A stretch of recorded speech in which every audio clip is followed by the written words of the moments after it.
大齐皇朝，齐皇统治无边疆域，疆域内有6大王国为父，宗门附庸王国，王国附庸皇朝。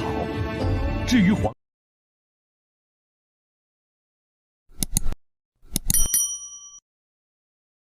Bab 21-25.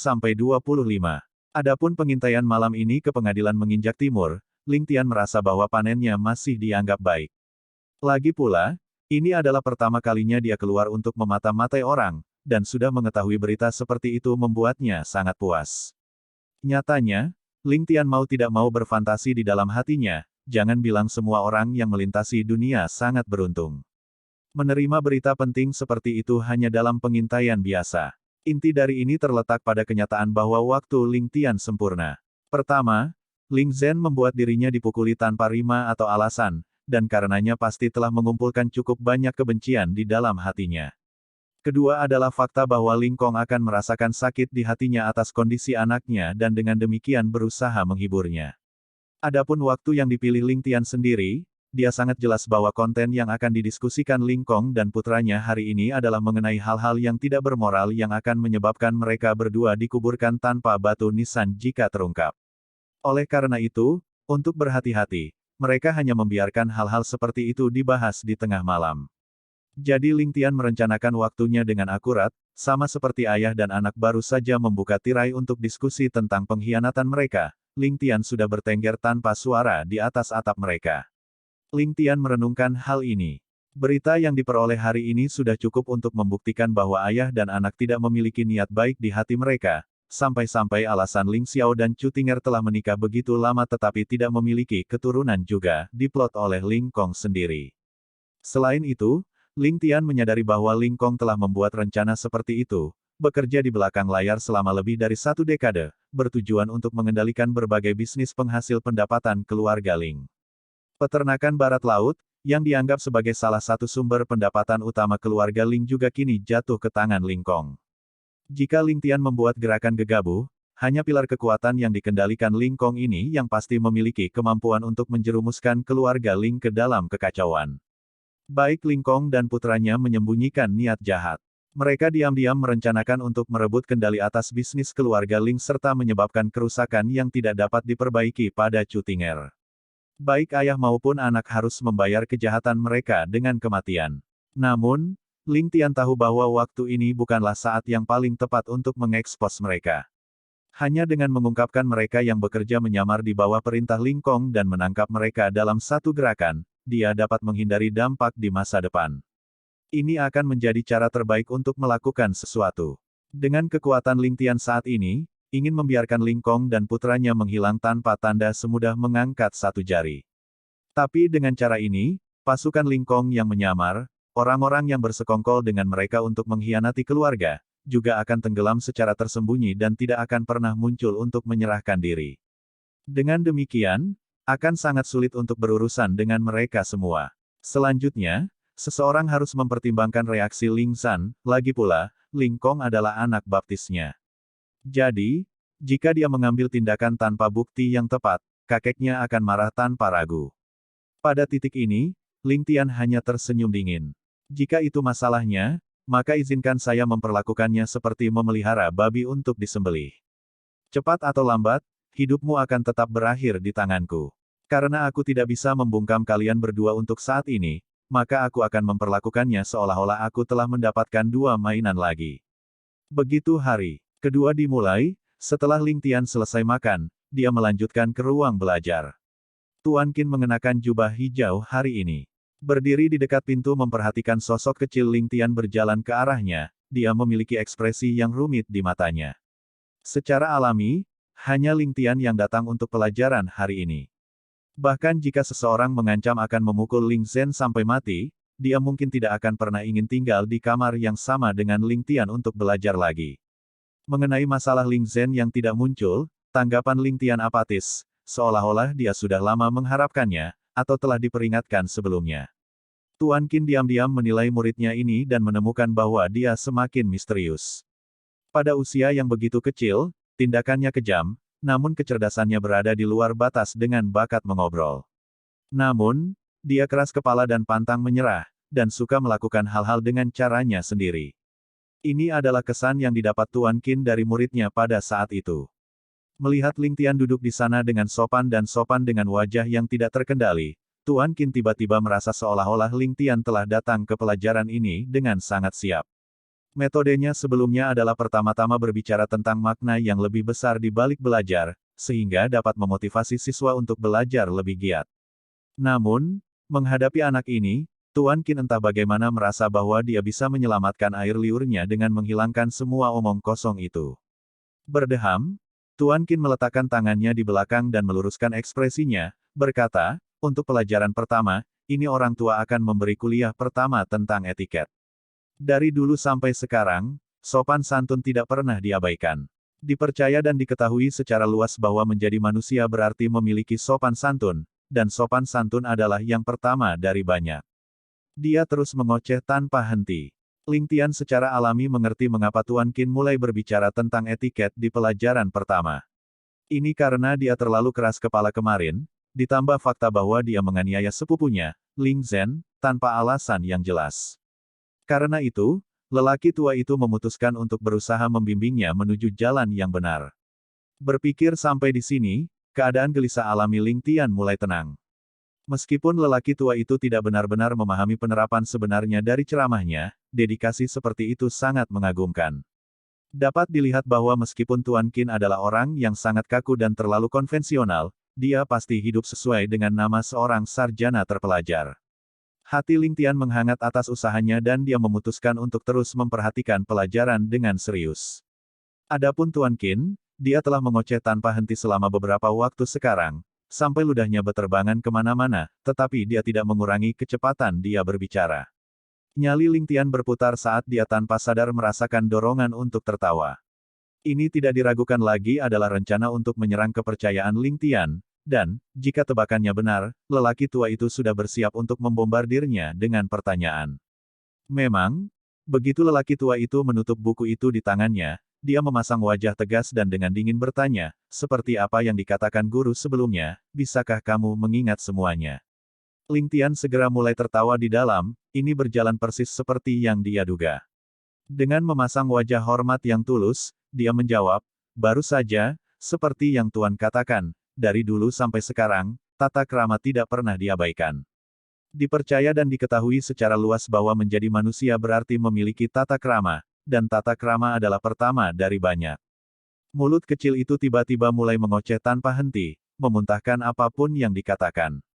Tuan Qin beberapa saat yang lalu tanpa kehilangan satu kata pun. Tuan Qin sangat terkejut. Menunjuk Ling Tian, lidahnya bergerak tetapi dia tidak bisa mengeluarkan sepatah kata pun. Ekspresi di matanya adalah salah satu shock ekstrim. Namun, itu hanya berlangsung beberapa saat sebelum berubah menjadi kegembiraan yang luar biasa. Bagi seorang siswa untuk menemukan seorang guru yang baik mungkin sulit, tetapi bagi seorang guru untuk menemukan seorang siswa yang baik diperlukan upaya 2 kali lipat. Kesulitannya dapat digambarkan seolah-olah seorang ahli kuda telah melihat sekawanan ribuan mil colt. Tuan Qin awalnya berpikir bahwa dengan keluarga Ling yang datang, dan bisnis mereka berkembang pesat, itu hanya masalah keadaan baginya untuk datang untuk mengajar. Kesan pertama yang dia saksikan secara pribadi tentang Ling Tian kemarin juga membuatnya sangat kecewa. Tetapi siapa yang tahu bahwa dengan mengujinya hari ini, dia akan mengetahui bahwa siswa ini sangat cerdas. Dengan ingatan yang begitu bagus, terlebih lagi di mana dia bisa menghafal kalimat hanya dengan mendengarnya sekali, Tuan Qin diliputi kegembiraan yang luar biasa. Melihat kegembiraan di wajah Tuan Qin, Ling Tian senang dan tidak bisa menahan diri untuk berpikir, sepertinya melintasi dunia memang membawa banyak manfaat. Tidak heran novel-novel itu selalu berkomentar tentang orang-orang yang melintasi dunia berbeda yang memiliki ingatan yang sempurna. Sepertinya ada unsur kebenaran di dalamnya. Setidaknya bagi saya, bukankah yang baru saja terjadi merupakan contoh yang sangat bagus? Tuan Qin jelas bersyukur. Dia mengelus janggutnya, tersenyum begitu keras hingga matanya terbelah saat dia berseru, Tianer, kamu memiliki hadiah yang diberkati oleh surga. Selama aku secara pribadi membimbing dan merawatmu selama 5 tahun ke depan, aku takut istana kekaisaran pasti ingin mengikatmu untuk peran utama. Berbicara sampai titik ini, dia tiba-tiba merasa seolah-olah dia mengucapkan omong kosong. Itu adalah putra dari Jenderal Besar Ling Xiao, cucu dari Tuan Tua Ling dan keponakan dari selir kerajaan yang dia bicarakan. Jika dia tidak memiliki peran utama untuk dimainkan ketika dia memasuki istana kekaisaran, maka itu akan menjadi aneh di luar dugaan. Dengan hatinya yang sangat senang, dia bahkan tidak menyadari bahwa dia telah mengubah cara dia memanggil Ling Tian, sekarang memanggilnya Tianer. Dengan senyum kekanak-kanakan di wajahnya, Ling Tian menjawab, Tianer telah merasakan hati dan usaha Tuan, dan tahu bahwa hanya dengan belajar secara serius saya dapat membalas usaha Tuan yang dihabiskan untuk mengajari saya dan tidak menodai nama Tuan. Tuan Qin tersentak ketika dia mendengar kata-kata Ling Tian dan menatapnya dengan penuh minat sebelum bertanya, berbagi dengan saya, jenis hati dan upaya apa yang Anda rasakan dalam diri guru. Dia sangat penasaran. Di usia yang begitu muda, memiliki ingatan yang diberkati surga sudah cukup langka. Jika dia bahkan memiliki indera yang tajam dan mendalam terhadap emosi seseorang, maka Tuan Qin hanya bisa mencapnya sebagai orang aneh. Meskipun dia berpikir seperti ini, Tuan Qin masih dipenuhi dengan harapan atas jawaban yang akan diberikan Ling Tian. Di wajah Ling Tian muncul senyum penuh kecerdasan saat dia berbicara, Tianer pernah mendengar bahwa biasanya ketika Tuan mengajar murid-muridmu, pertama-tama kamu akan mulai dari membiarkan mereka membiasakan diri dengan kata-kata, melalui 4 buku dan 5 sutra secara berurutan. Namun, ketika Tuan memulai pelajaran hari ini, Anda malah mulai berbicara tentang etiket. Pasti ada makna mendalam untuk ini. Sekarang, Tuan Qin tidak bisa lagi menahan gelombang di hatinya saat dia berpikir, mungkinkah jenius seperti itu bisa ada di dunia ini? Dia hanya bisa terus bertanya, jadi, menurutmu apa makna batin yang dimiliki guru dengan melakukan ini? Ling Tian dengan santai melanjutkan, saya berasumsi Tuan pasti telah melihat saya dengan sengaja dan bahkan memukuli orang yang tidak bersalah kemarin, dan menyimpulkan bahwa saya tidak diajari dengan benar di masa lalu, dan dengan demikian memutuskan untuk memulai dengan berbicara tentang etiket dan sopan santun, untuk mengubah pikiranku. Jantung Tuan Qin hampir berhenti berdetak saat itu juga. Sepasang matanya terbuka lebar sampai tampak seperti piring, seolah-olah dia baru saja bertemu dengan sejenis setan. Ling Tian hanya tersenyum tanpa komitmen sebelum dia melanjutkan menjatuhkan bom. Ketika saya bertemu Tuan kemarin, Tianer telah menemukan Tuan sebagai pria yang jujur dan dapat dipercaya.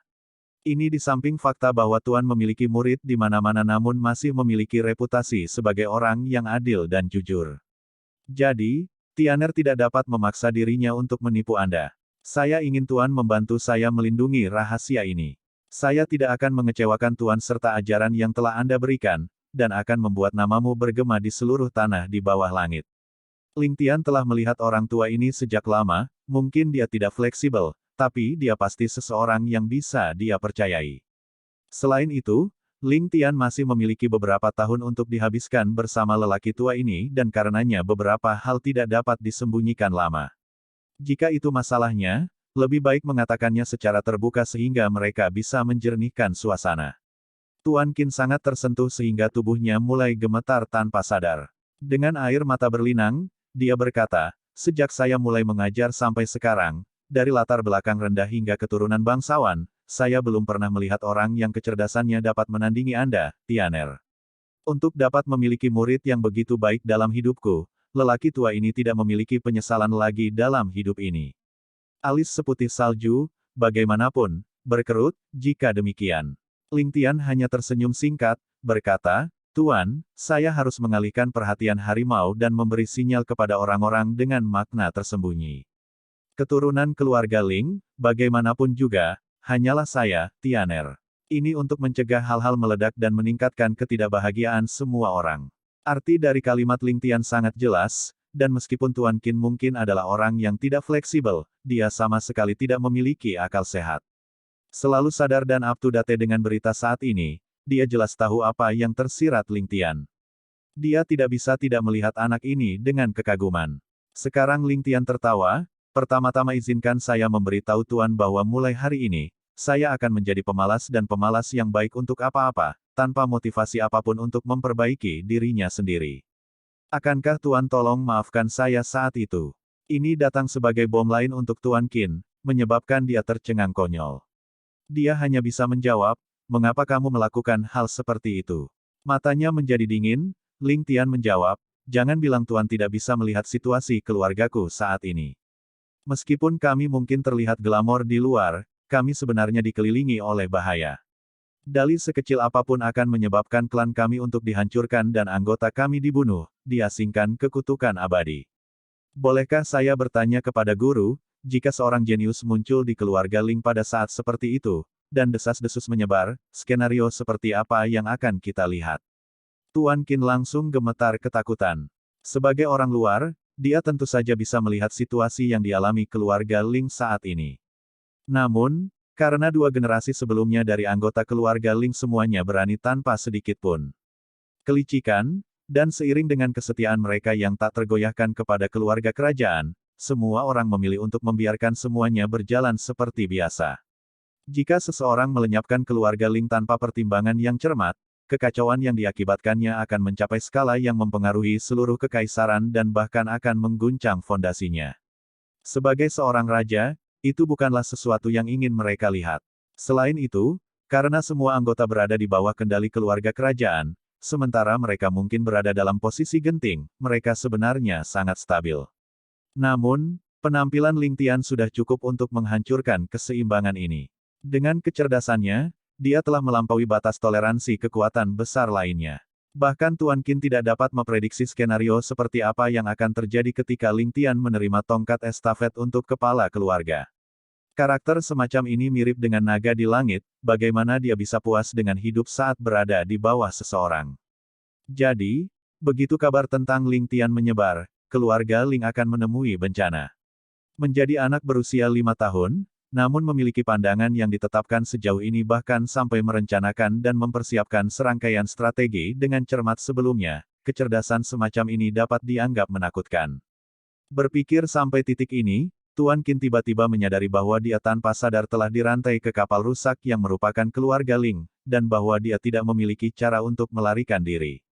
Dia hanya bisa menunjuk dengan jari gemetar ke arah orang tercela itu dalam keadaan tercengang, tidak tahu apakah harus tertawa atau menangis. Hais. Tanpa sadar, lelaki tua ini benar-benar ditarik ke dalam rencanamu, kamu ini, Ling Tian sekarang tersenyum yang menyerupai senyum licik dari seekor rubah, Tuan sekarang mengerti, kan? Tuan Qin hanya bisa merosot di kursinya, ingin menangis tetapi tidak ada air mata yang keluar. Tiba-tiba, Ling Tian berdiri dan dengan sungguh-sungguh membungkuk ke arah Tuan Qin, masalah ini menyangkut kehidupan klan keluarga saya dan puluhan ribu nyawa kami. Oleh karena itu, murid Anda tidak punya pilihan selain melakukan metode seperti itu. Jika saya telah menghina Tuan dengan cara apapun, maka tolong maafkan saya. Murid Anda di sini bersumpah bahwa, selama keluarga Ling hidup sehari, kami akan memastikan bahwa Anda dan keluarga Anda dilindungi. Semoga surga mengutuk saya jika saya mengingkari kata-kata saya. Petik 2. Tuan Qin buru-buru membantunya, menghela nafas saat dia berbicara.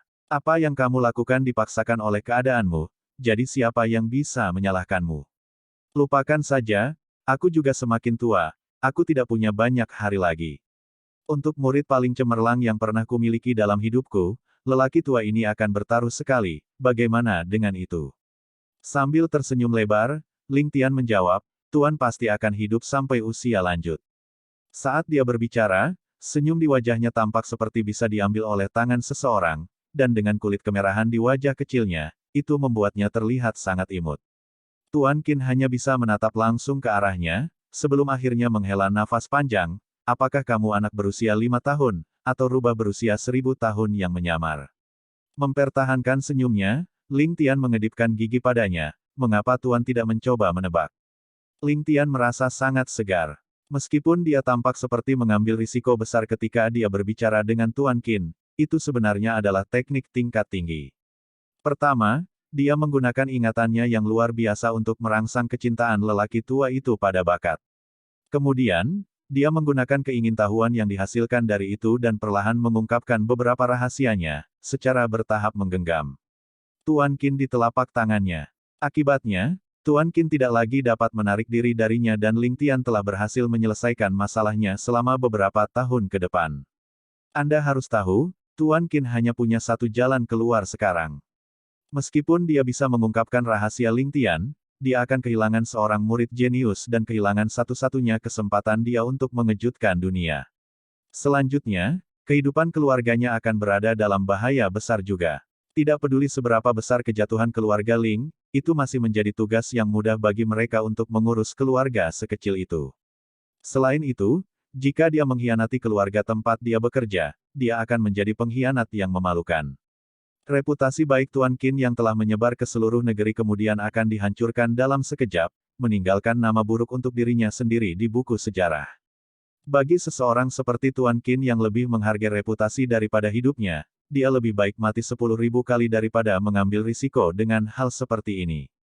Jika Tuan Qin merahasiakan ini, itu berarti manfaat bagi dirinya dan keluarganya akan sangat besar. Jika dia memiliki dukungan yang kuat seperti keluarga Ling, masalah apapun yang dia hadapi di negara ini di masa depan akan mudah diselesaikan. Dengan kecerdasan Ling Tian, dia pasti akan mengejutkan dunia saat sayapnya diberi waktu yang cukup untuk tumbuh. Saat itu, Tuan Qin, yang merupakan guru pertama Ling Tian, juga akan menjadi terkenal di seluruh dunia. Inilah hal yang dikejar Tuan Qin seumur hidupnya. Sekarang dia memiliki kesempatan untuk memenuhinya, dia akan memegang kesempatan ini dengan erat bahkan jika itu berarti seluruh tubuhnya akan hancur berkeping-keping. Kondisi yang ditawarkan Ling Tian adalah sesuatu yang Tuan Qin tidak mau dan tidak bisa tolak. Faktanya, itu persis seperti yang dia inginkan. Ling Tian kemudian memikirkan cara yang sangat kasar untuk menggambarkan situasinya, pasangan yang berzinah cocok bersama dengan baik. Setelah berbicara dengan Tuan Qin, Ling Tian merasa sangat santai. Dengan puas, dia secara terbuka membawa kedua pelayannya dan berjalan keluar dari gerbang utama Mansion Ling. Di belakangnya, wajah Tuan Qin sudah berubah berkali-kali. Kemudian, dia memarahi kata-kata kasar yang belum pernah dia tegur sebelumnya dalam hidupnya dan menendang bangku yang diduduki Ling Tian jauh. Setelah itu, dia berdiri di sana dengan linglung, dengan senyum nyaman di wajahnya. Terkadang, dia tersenyum, dan terkadang, dia marah, segudang emosi di wajahnya seolah-olah dia orang gila. Ling Tian, yang memiliki mata besar dan pipi kemerahan, mengenakan jubah putih dan bernyanyi dengan gembira di jalanan. Dia mulai berteriak ke langit, "Teman-temanku, 1949 telah tiba. Orang-orang China dibebaskan." Kedua pelayan yang berada di belakangnya saling memandang dengan aneh, mendesah bersama, "Pemuda memang yang terbaik. Lihatlah betapa bahagianya tuan muda kita." Ketika suasana hatinya sedang dalam kondisi terbaiknya, sesuatu yang buruk pasti akan merusaknya. Ini adalah sesuatu yang sangat sering dialami Ling Tian. Tiba-tiba, keributan besar terjadi di jalanan saat Ling Tian mendengar orang-orang berteriak. Ada seorang pria yang keluar dari rumah judi dengan wajah penuh senyum dan seuntai koin lebih dari setengah penuh. Tampaknya keberuntungannya cukup bagus. Tepat ketika dia berjalan keluar dari rumah judi, dia dirobohkan ke lantai oleh sesosok kecil dan koinnya berserakan di mana-mana. Bahkan sebelum dia sempat memarahi, sosok kecil itu sudah bangun dan berlari menuju gerbang kota. Di belakangnya, pria yang berada di lantai mulai memarahi, F***K. Bocah cilik, ayah ini pasti akan mengulitimu hidup-hidup jika aku menangkapmu. Sosok kecil itu kemudian melewati Ling Tian dan Ling Tian melihatnya dengan jelas. Dia adalah anak laki-laki berusia 7-8 tahun yang sangat kurus. Pakaiannya compang camping dengan wajah penuh tanah. Giginya terkatup rapat saat dia berlari menuju gerbang kota tanpa melihat ke belakang sama sekali. Seru Ling Tian. Ling Tian terkejut dengan kecepatan anak kecil ini. Jelas bahwa bocah ini belum pernah berlatih seni bela diri sebelumnya. Tapi saat dia berlari, tubuh kecilnya itu dikendalikan dengan sempurna dan dia lebih cepat dari orang dewasa biasa. Dari uap yang mengepul dari atas kepalanya, Ling Tian dapat mengetahui bahwa bocah lelaki ini telah berlari dalam waktu yang lama. Jika tidak, mengapa dia basah kuyup bahkan dalam cuaca dingin seperti ini? Sepertinya tekadnya juga tidak terlalu buruk. Ling Tian penasaran, mengapa dia lari. Dia terlihat terlalu bingung, seolah-olah ada serigala lapar yang mengejarnya. Ketika Ling Tian sedang berpikir, bocah itu tidak lagi terlihat, meninggalkan orang-orang yang dikutuk yang ditabrak bocah itu. Setelah itu, Ling Tian bisa mendengar puluhan orang berlari. Tampaknya orang-orang ini pasti mengejar bocah itu, pikir Ling Tian pada dirinya sendiri. Ling Tian melihat ke arah dari mana bocah itu berasal dan melihat kerumunan orang bubar dan berlari seperti gelombang. Ling Tian mengerutkan kening sejenak. Kemudian, sebuah pikiran melintas di benaknya. Dia kemudian berjalan ke pria yang memarahi dan menendang perutnya, hal yang memalukan. "Mengapa kamu begitu sombong? Setelah menerima tendangan kuat yang tiba-tiba, pria itu segera meringkuk di lantai seperti udang saat wajahnya kejang karena rasa sakit. Dengan tatapan tajam di matanya, dia memarahi, "Bajingan kecil. Kamu mencari kematian." Ling Tian lalu menendangnya lagi, "Memalukan, kamu berani memarahi tuan muda ini." Semua orang di jalanan tiba-tiba merasa seolah cakrawala mereka melebar. Sebenarnya ada seorang anak laki-laki berpakaian bagus yang pasti berusia kurang dari 10 tahun menendang seorang pria berusia di atas 20 tahun. Kerumunan mulai berkumpul dan jalan benar-benar macet. Ketika kedua pelayan itu melihat bahwa penjudi ini berani mempermalukan tuan muda mereka, mereka sangat marah. Mereka segera mengambil langkah maju dan menamparkan beberapa gigi penjudi itu. "Kamu berani mempermalukan tuan muda. Kamu pantas mati." Pukulan mereka kemudian menghujani pria itu. Penjudi itu akhirnya menyadari bahwa orang yang menendangnya mengenakan pakaian mewah dan terlihat seperti anak dari keluarga kaya. Pada saat itu, dia tahu bahwa dia telah menyinggung seseorang yang seharusnya tidak dia miliki. Dia kemudian mulai memohon dengan tangan melingkari kepala dan tubuhnya meringkuk menjadi bola. Orang-orang di kerumunan kemudian melihat ke arah Ling Tian dengan sedikit ketakutan di mata mereka. Anak ini berasal dari keluarga mana? Kenapa dia begitu mendominasi? Beberapa pria kekar berpakaian hitam yang mengejar bocah itu tiba-tiba melihat jalanan macet. Mereka tidak bisa menahan amarah dan berteriak, "Kalian semua orang yang tidak berhubungan, minggir. Ada yang harus kami lakukan." Dia kemudian mengulurkan tangannya dan mendorong mereka yang berada di tepi luar kerumunan ke samping. Ling Tian segera mendongak, "Siapa yang berani bersikap kasar?" Sebagai pelayan rumah Ling, keduanya sudah memiliki kebiasaan sombong dan mendominasi. Mereka kemudian melangkah keluar dari kerumunan dengan tangan bersilang dan hidung terangkat tinggi. "Tuan muda dari keluarga Ling sedang menyelesaikan sesuatu, siapa yang berani mengganggunya?" Kesombongan yang mereka miliki dalam nada mereka adalah sesuatu yang bahkan tidak berani dimiliki oleh pejabat pemerintah. Beberapa pria berpakaian hitam kemudian tercengang dan menyadari ada yang tidak beres.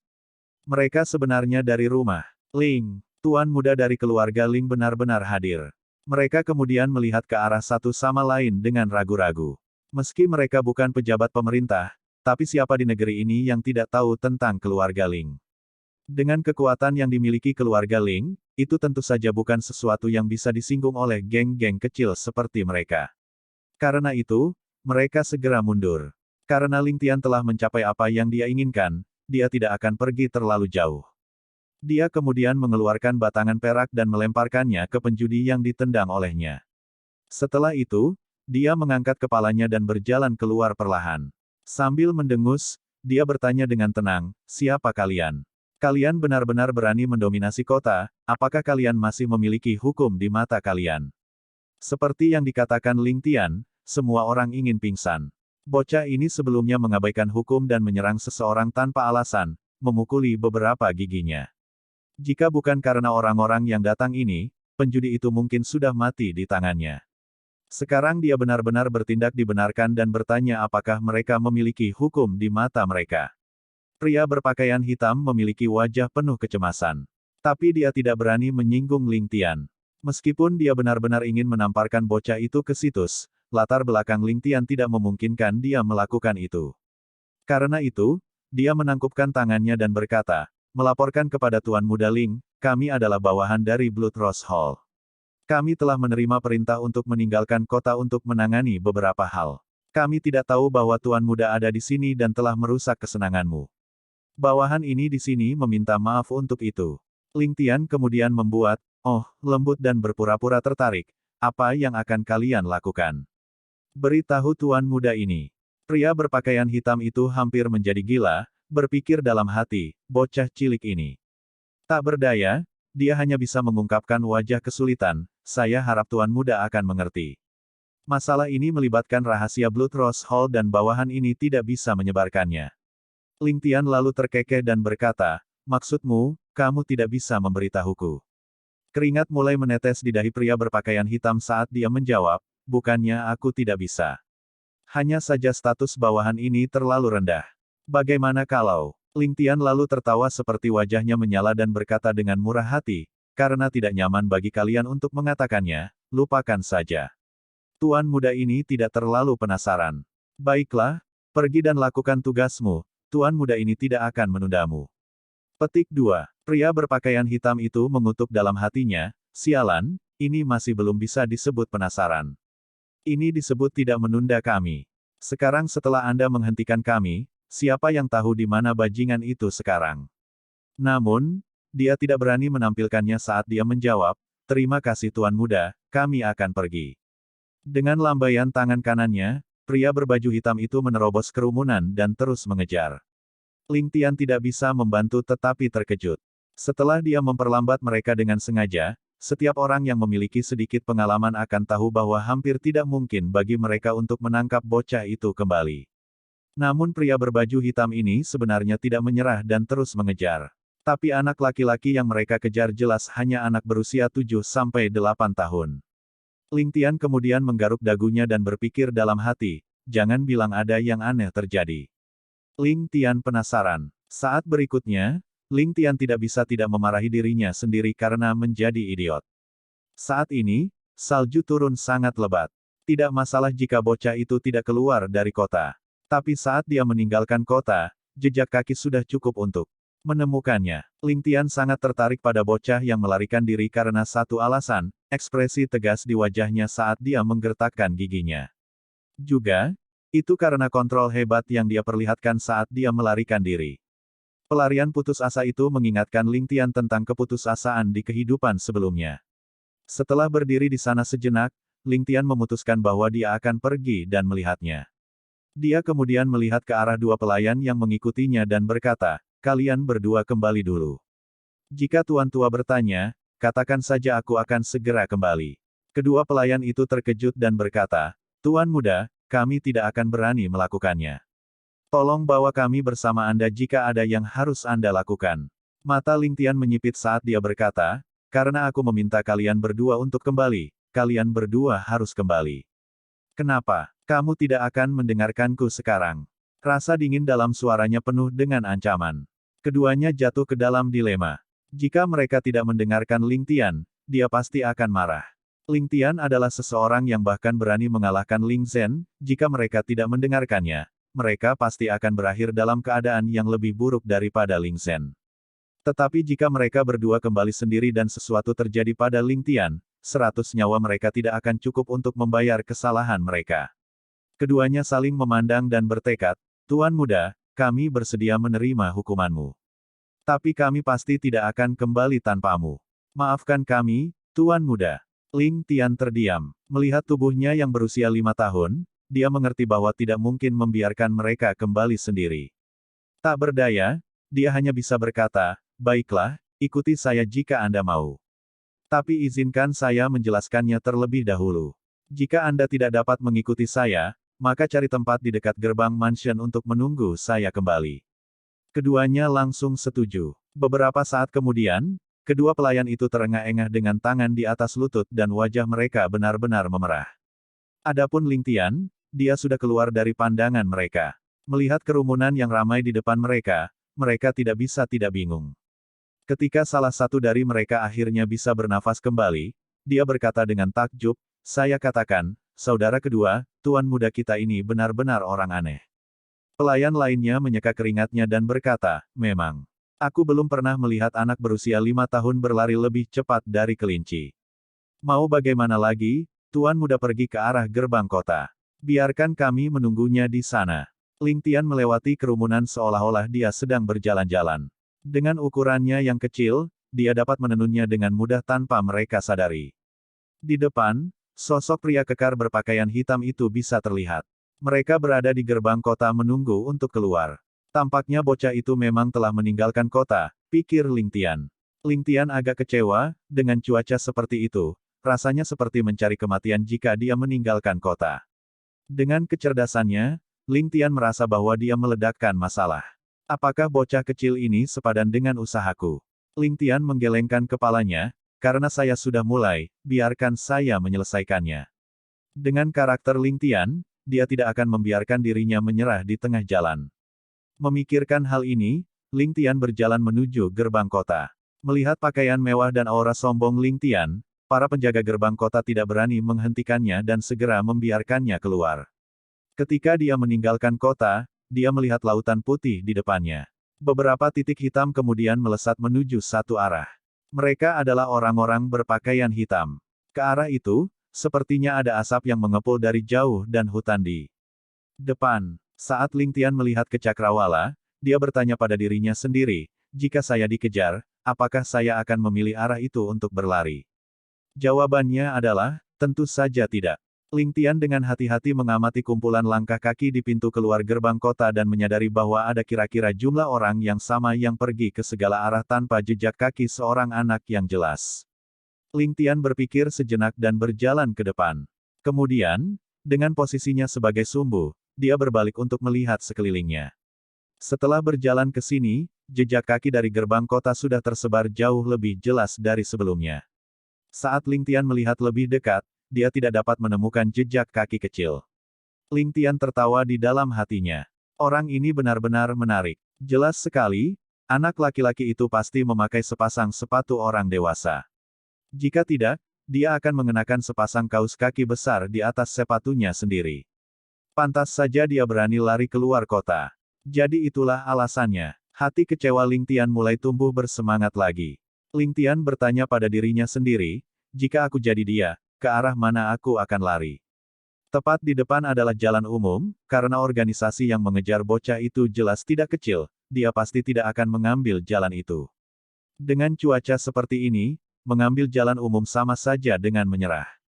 Di sebelah kanan adalah arah di mana pria berbaju hitam mengejar. Ada asap mengepul dari jauh dengan area hutan luas yang sepertinya tempat yang bagus untuk bersembunyi. Namun, kenyataannya tidak demikian. Semua orang akan berpikir bahwa itu adalah tempat terbaik untuk bersembunyi, sehingga itu juga akan menjadi tempat di mana dia akan ditemukan paling mudah. Di sebelah kiri ada jalan kecil dengan lebih sedikit jejak kaki. Selain itu adalah dataran yang benar-benar datar tanpa tempat persembunyian sampai desa kecil yang jauh. Itu adalah jalan yang panjang tanpa vegetasi di sisinya. Jelas, ini adalah tempat di mana seseorang yang berlari untuk hidupnya tidak akan pernah pergi. Tapi dengan pengalaman melarikan diri Ling Tian yang luas, jalan ini adalah yang paling aman. Ling Tian tersenyum di dalam hatinya, jika kamu memilih jalan ini, aku akan membantumu. Tetapi jika Anda tidak memilih jalan ini, saya tidak akan membantu Anda bahkan jika Anda mati di depan saya. Karena itu berarti Anda tidak layak untuk saya selamatkan. Ling Tian berubah menjadi kilatan di tanah bersalju dan berlari ke arah kiri seperti kilat. Di sebuah desa kecil yang terpencil dengan hanya puluhan keluarga, kadang-kadang, beberapa orang yang melewati jalan sempit dipenuhi dengan rasa lapar di wajah mereka. Seluruh desa sangat sepi dan sunyi dengan suasana yang membosankan di mana-mana. Kadang-kadang terdengar suara gonggongan anjing. Saat Ling Tian berjalan sendirian di jalan, matanya mengamati sekeliling untuk mencari kemungkinan tempat persembunyian. Jika bocah itu bisa melarikan diri sejauh ini, dia benar-benar sesuai dengan harapan Ling Tian. Saat semua orang melihat pemuda berpakaian bagus ini, mereka semua menunjukkan rasa takut dengan sedikit keraguan di dalam diri mereka. Mengapa tuan muda dari keluarga kaya muncul di sini? Tindakan Ling Tian sangat cepat, dia dengan cepat berjalan melewati seluruh desa sekali. Dia juga memilih tempat persembunyian terbaik di dalam desa dan menemukan 3 tempat persembunyian terbaik. Tes yang tidak diketahui oleh orang yang mengambilnya sudah dimulai. Terlebih lagi, itu sudah pada tahap akhir. Pertama, bocah itu harus melarikan diri setidaknya sampai di sini sebelum memenuhi kriteria dasar. Selanjutnya, dari lokasi tempat persembunyiannya, Ling Tian akan dapat mengetahui seberapa tegas orang ini. Berlari ke sini dari kota jelas sangat merugikan tubuh. Jika dia bisa melarikan diri sampai di sini, dia pasti menghabiskan banyak pemikiran untuk merencanakan pelariannya. Tapi semua ini tidak cukup. Untuk memenuhi harapan Ling Tian, dia pasti harus menyembunyikan dirinya segera setelah melarikan diri ke sini. Selain itu, dia pasti membutuhkan makanan setelah menghabiskan begitu banyak energi. Tetapi jika ada orang yang mengemis atau mencuri makanan pada saat itu, dia pasti akan menampakkan diri. Jadi, dia harus bertahan lebih jauh lagi. 3 tempat persembunyian yang dipilih Ling Tian juga memiliki peringkat. Yang di belakang desa adalah yang paling buruk dari mereka semua. Meskipun itu yang paling tersembunyi, itu juga yang paling berbahaya. Saat itu diblokir, tidak ada kesempatan untuk melarikan diri sama sekali.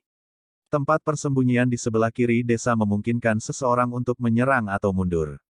Namun, dia juga harus melewati seluruh desa sebelum tiba di tempat persembunyian itu. Tempat persembunyian yang paling memuaskan Ling Tian adalah tumpukan puing di depan pintu masuk desa yang tidak memiliki cara untuk menyembunyikan seseorang. Jika bocah itu bisa bersembunyi di sana, kecerdasannya berada pada level yang sangat menakutkan. Jika dia memilih tempat itu, dia pasti sangat berani, karena itu adalah tempat pertama yang akan dilihat musuh. Dia juga harus sangat teliti, menemukan tempat persembunyian yang tepat dalam sekali pandang dan segera memasukinya. Selain itu, dia juga harus memiliki pemahaman yang baik tentang hati manusia untuk memilih tempat persembunyian ini. Tempat ini terlalu jelas tanpa tempat persembunyian yang jelas. Jadi, ini adalah tempat di mana para pengejarnya kemungkinan besar akan mengabaikannya dan langsung bergegas ke desa untuk mencari. Setelah di mana-mana di desa telah dicari, tempat ini masih tidak akan menarik perhatian siapapun. Bagian terbaiknya adalah dia tidak perlu melewati desa sama sekali dan tidak meninggalkan jejak. Jika bocah itu bisa melarikan diri ke titik ini tetapi tidak di dalam salah satu dari 3 tempat persembunyian ini, Ling Tian akan segera menyerah padanya. Dia hanya akan bisa memenuhi sasaran jika dia memilih salah satu dari 3 tempat persembunyian ini. Dalam hati Ling Tian, dia hanya menginginkan para elit dengan potensi besar. Jika seseorang tidak memiliki potensi, Ling Tian bahkan tidak akan melihatnya lagi. Ling Tian memutuskan untuk memulai pencariannya dari belakang desa. Setelah dia masuk dan melihat sekeliling, Ling Tian berbalik dan berjalan keluar. Tidak ada seorang pun. Ling Tian memiliki firasat bahwa bocah itu pasti telah melarikan diri sampai di sini. Hanya saja dia tidak tahu di mana dia bersembunyi. Dengan sedikit kegembiraan, Ling Tian pergi ke kiri desa. Tempat ini adalah gudang yang ditinggalkan dengan dinding tempat itu runtuh dan angin bertiup dari segala arah. Saat Ling Tian berjalan, dia tidak dapat menemukan jejak kaki di lantai. Setelah mempertimbangkan sejenak, Ling Tian memutuskan untuk tetap berjalan. Ada beberapa tandan rumput layu yang ditempatkan di sekitar berantakan. Jelas tidak ada banyak ruang di gudang yang rusak ini. Ling Tian melihat sekeliling tempat itu secara umum sebelum berdiri di tengah gudang, mengedarkan kibatinnya dan merasakan gerakan di sekelilingnya. Beberapa saat kemudian, sudut bibir Ling Tian berkedut ke atas saat dia menunjukkan senyum senang. Ya, di gudang ini, terdengar suara nafas yang halus. Jelas, bocah itu yang melarikan diri ke sini. Ling Tian sangat puas. Meskipun dia tidak memilih tempat yang menurut Ling Tian adalah yang terbaik, dia masih sangat berhati-hati dan teliti dari cara dia bisa bersembunyi di sini dan menghilangkan semua jejak di salju. Jika orang yang mencari tempat itu bukan seseorang yang berada di tahap Xiantian seperti Ling Tian, dia pasti tidak akan bisa menemukan bocah itu dengan pasti. Setelah bertemu begitu banyak orang, sepertinya tidak ada orang yang tahu apa sebenarnya kibatin. Ling Tian tersenyum puas dan berjalan maju, berhenti di depan setumpuk kecil rumput layu. Lalu, dia berkata dengan lembut, "Ayo keluar, jangan sembunyi lagi. Kamu di dalam." Tidak ada suara yang terdengar dari dalam. Mengerutkan alisnya, Ling Tian mengulangi dirinya dengan nada yang lebih dalam. Masih belum ada tanggapan. Ling Tian mulai sedikit tidak sabar. Karena saya sudah menemukan Anda, seharusnya tidak masalah bagi Anda apakah saya salah satu tawanan Anda, melainkan fakta bahwa Anda tidak dapat melarikan diri untuk saat ini. Jika itu masalahnya, maka Anda harus keluar dengan gembira. Apakah Anda berpikir bahwa dengan bersembunyi di dalam seperti kura-kura di cangkangnya, Anda akan aman? Mengambil langkah maju, Ling Tian menendang.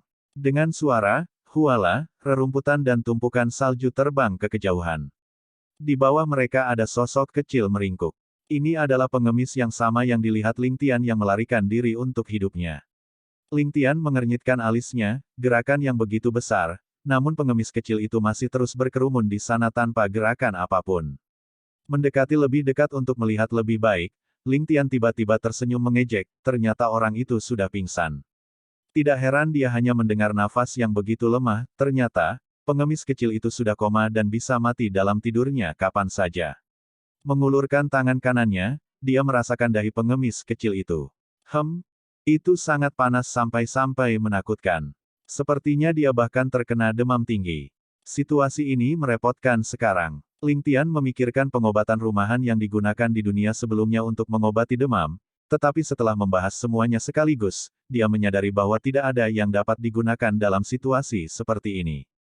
Mengetuk kepalanya, Ling Tian sampai pada kesimpulan bahwa dia harus terlebih dahulu mengambil tindakan drastis untuk membangunkan pengemis kecil itu. Meraih segenggam salju dari sisinya, dia mencengkeramnya erat-erat untuk membentuknya menjadi balok salju, sebelum menyekanya ke wajah pengemis itu. Di bawah rangsangan hawa dingin, pengemis kecil itu tanpa sadar mengerang. Mencengkeram balok salju, gerakan Ling Tian semakin cepat saat dia menggunakan salju untuk menggosok kulit pengemis kecil itu. Bahkan telapak tangannya bisa merasakan salju menghangat. Ini adalah metode yang sangat kasar, namun, jelas bahwa metode semacam ini sangat efektif. Untuk pasien yang menderita radang dingin, metode seperti itu sebenarnya adalah cara optimal bagi mereka untuk merawatnya. Sementara pengemis kecil itu tidak benar-benar menderita gigitan beku, bagaimanapun juga dia terserang demam karena kedinginan yang menggigit. Dengan demikian, Ling Tian yakin bahwa metode seperti itu pasti akan memberikan bantuan. Seperti yang terjadi, setelah satu erangan yang nyaris tak terlihat datang dari tenggorokan pengemis kecil itu, dia akhirnya perlahan membuka matanya. Saat melihat Ling Tian, dia jelas tersentak kaget. Dalam skenario dan tempat seperti itu, dia tidak akan pernah bermimpi bertemu dengan seorang anak laki-laki yang kira-kira seumuran dengannya, dengan kulit putih yang terlihat seperti diolesi kosmetik. Seolah-olah dia telah bermimpi selama ini. Melihat bahwa dia sudah bangun, Ling Tian menghela nafas lega, sebelum bertanya, bagaimana perasaanmu sekarang setelah kamu bangun? Pengemis kecil itu menatap bingung beberapa saat sebelum menjawab, apakah kamu menyelamatkanku? Setelah dia selesai, dia kemudian menemukan bahwa bungkusan rumput tempat dia meremas dirinya telah terlempar ke samping. Tatapannya menjadi tajam saat dia bertanya dengan hati-hati, siapa kamu? Mengapa kamu di sini? Ling Tian sedikit tersenyum, aku mengikutimu dari dalam kota. Kamu benar-benar bisa lari. Sementara nadanya ringan, itu penuh dengan kesombongan bawaan seolah-olah dia adalah orang yang hidup tinggi di surga. Pengemis kecil itu semakin panik, mengguncang otaknya yang masih bingung sambil bertanya dengan keras, kamu mengikutiku.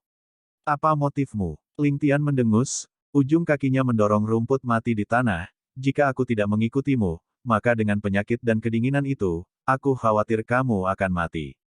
Pengemis kecil itu terdiam. Dengan kecerdasannya, tidak sulit baginya untuk mengerti. Jika bukan karena fakta bahwa anak ini yang seumuran dengannya telah menemukannya, kemungkinan besar dia akan kehilangan nyawanya. Dia awalnya berpikir untuk beristirahat sebentar sebelum melanjutkan perjalanannya, tetapi siapa yang tahu bahwa karena kelelahan dan fakta bahwa dia menderita kelaparan, dia benar-benar pingsan. Ling Tian memotong ke pengejaran, langsung bertanya, mengapa para pengejar itu mengejarmu?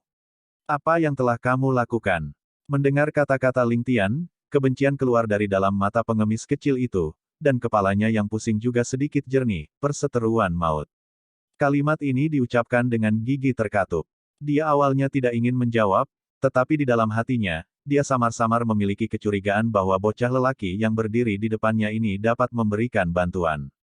Dia sekarang tidak memiliki apa-apa atas namanya dan masih diburu, jika dia tidak memiliki siapapun untuk diandalkan, bahkan jika dia dapat melarikan diri selama 1 atau 2 hari, pada akhirnya dia masih akan diburu. Dia bahkan tidak perlu berpikir untuk membalas dendam darah. Namun, bocah lelaki di depannya ini mungkin bisa memberinya kesempatan ini. Tubuhnya tidak bisa bertahan lebih lama lagi. Ling Tian mendengus sebagai tanggapan, lalu mengeluarkan 3 roti putih bersih dari jubahnya, berkata, kamu mungkin lapar. Makan ini dulu, lalu ceritakan kisahmu. Mata pengemis kecil itu berbinar saat dia dengan rakus menatap roti di tangan Ling Tian. Dengan suara gulu, mulutnya dibanjiri air liur. Dia benar-benar menyambar makanan itu dan mulai melahapnya dengan lahap. Melalui narasinya yang terputus-putus, Ling Tian mengetahui bahwa pengemis kecil di depannya bernama Du Fei dan merupakan putra Du Yuan, seorang pedagang di kota. Keluarga mereka mengoperasikan 2 pegadaian dan kehidupan dianggap dapat diatur. Bulan lalu, seseorang telah menggadaikan sebuah permata berharga. Karena mutiara anggrek 10.000 seluruhnya terbuat dari batu giok putih dan selanjutnya bertatahkan semua jenis permata berharga di permukaannya, harganya tidak ada bandingannya. Tentu saja, keluarga Du tidak bisa menerima barang mewah seperti itu. Namun, pemilik aslinya adalah keturunan dari keluarga aristokrat yang merosot, dan apapun yang berharga baginya telah lama digadaikan, hanya menyisakan pusaka keluarga ini. Selain itu, keluarga tersebut tahu bahwa keluarga Du tidak mampu membayar harta sebesar itu dan dengan demikian hanya mencantumkan harga 10.000 tael perak. Mereka menetapkan tenggat waktu selama setengah tahun, di mana pemilik asli kemudian akan menggunakan 10.000 tael perak untuk membeli kembali barang tersebut.